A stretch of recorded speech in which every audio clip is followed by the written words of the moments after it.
Hi guys, this is Fairy Tita and welcome to another episode of Q&A with Fairy Tita.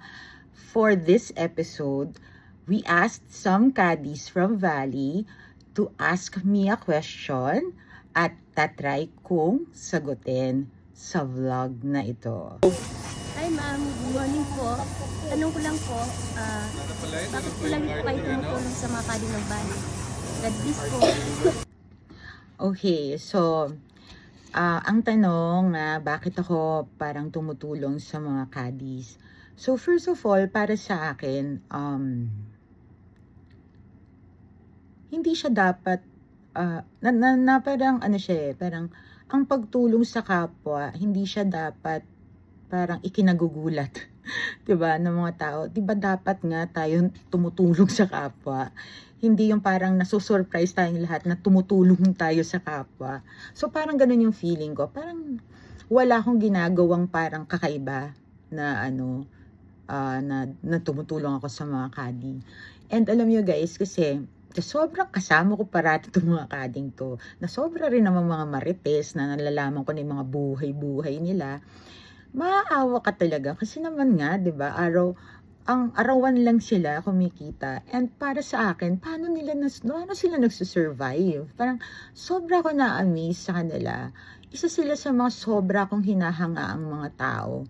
How they can survive by just, being a caddy and just earning per day. So sa akin, amazing yon. Sobra akong saludo sa kanila.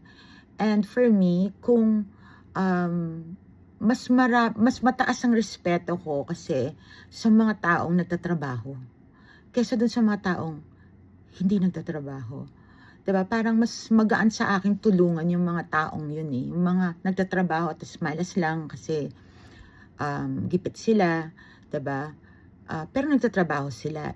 Hindi yung mga walang trabaho or tamad tapos nanghihingi ng tulong. Parang sa akin, parang mas hindi karapat dapat tulungan yung mga ganong tao. And nakita ko kasi rin guys, nung naging caddy ako, gaano kahirap yung mag-caddy.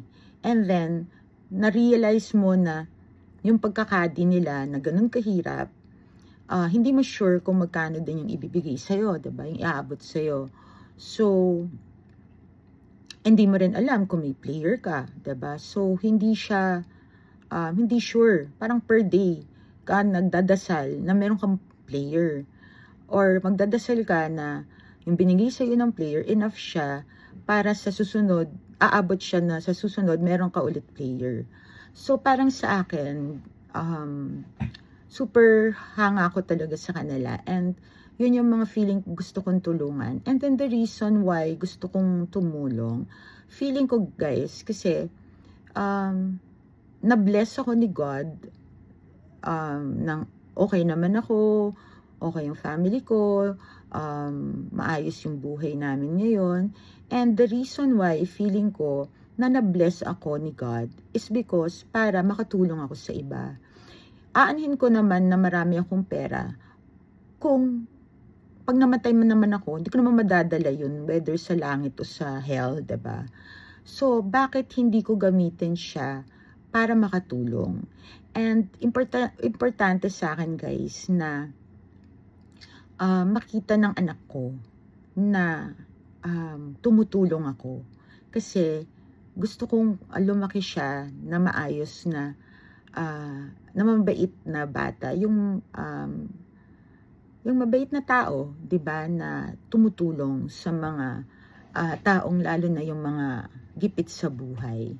And I have to give credit to my parents, to my mom especially, kasi nakita ko nung lumalaki ako kung paano siya tumulong sa mga tao. Mga kamag-anak namin or mga kaibigan namin na nangangailangan. Hindi guys about money lang, no, yung tulong. It's about more of the time, more if yung concern niya, na matulungan yung mga tao na malapit sa kanya. And ganun ako napalaki. So, I think, and na-ingrain kasi sa akin na the reason why na-bless ka ni God is may purpose yan. Hindi para maging makasarili ka. 'Di ba? Parang dapat yan, binibless ka ni God kasi para meron kang power or opportunity na ikaw naman ang makatulong sa ibang tao. 'Di ba? So, that's the reason why I like to help yung mga caddies in my own way, okay guys? Hindi ko naman to, hindi malaki yung binibigay ko, kung ano lang kaya ko. And pinaghihirapan namin yung binibigay namin sa caddy. Pero whatever amount yung nabibigay ko, guys, nabibigay ng Team Fairy dito sa mga caddies, galing yun sa puso namin, galing yun sa mga pars and birdies na ginagawa namin. So, that's the reason why then tumutulong ako or gusto kong tumulong sa kanila. And also guys, actually, ang much deeper reason why I think guys na tumutulong din ako, mahilig akong tumulong sa mga caddies. It's because nung namatay yung brother ko guys, which yung sinabi ko na very, very turning point siya sa buhay ko.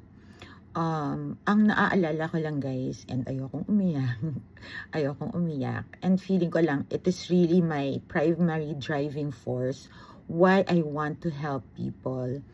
It's because when he was dying, sa deathbed niya sa ospital, he was asking for help. And I couldn't help him. Even if I wanted to, I don't know how to help him. And na-ingrain sa akin yon na hindi ko siya natulungan. And that is also siguro the reason why when there's a person who needs help, who asks help from me, I cannot say no. I need to help. Because at the back of my mind, naaalala ko yung time na hindi ko natulungan yung kapatid ko. So for me, super importante na makatulong ako sa mga tao in any way that I can. So, I think yun yung mas deeper reason why I want to help people. Lalo na ngayon, I just focus on the caddies, guys, kasi syempre, hindi man ako bilyonaryo or milyonarya. So, focus lang ako doon sa mga groups, no? Like ngayon, yung mga caddies, because sila yung feeling ko na mas kailangan ng tulong and mas madali ko mabigay sa kanila yon. Hindi ko man mapunuan yung lahat ng pangangailangan nila, pero at least sana nakatulong yon sa kanila. So, I think yun yung much more deeper reason why it's a need for me to help. Yung meron akong urge to help sa mga caddies. Hindi siya yung parang gusto ko lang tumulong. It's parang talagang urgent sa akin. Kailangan ko silang tulungan. Because nga, at the back of my mind, yung time na kailangan ng kapatid ko ng tulong nun, hindi ko siya matulungan. Dahil hindi ko alam kung paano siya tulungan. So, this time, I can do something, I can help them, and that is why dun nabuo yung Fairway Tita Caddy Fund. So, that is really the deep